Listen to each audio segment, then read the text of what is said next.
Coolant is always important. Make sure today's cars use extended life coolant, but that doesn't mean you can go 10 plus years on it.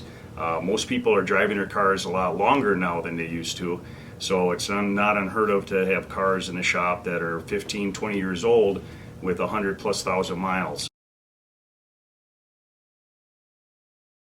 Well, coolant can lose, the pH level on it can decrease, and so you got to look at coolant as more than just protecting at 35 below zero. There's a lot of chemical inhibitors in there that prevent corrosion to aluminum systems. Most engines are now all made of aluminum components, the radiators, the heater cores.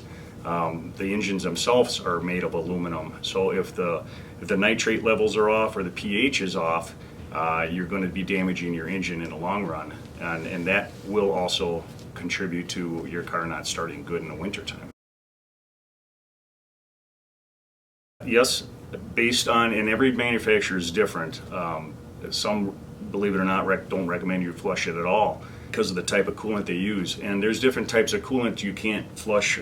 Some of the newer Chryslers that use a global type antifreeze with regular antifreeze. So you need to make sure that you're taking it to a shop that knows what the proper coolant is to use in your car, rather than taking it to some shops that offer coolant flush services that aren't certified or don't know exactly what's supposed to be in the vehicle. Rule of thumb is with long life coolant, definitely don't go more than 10 years.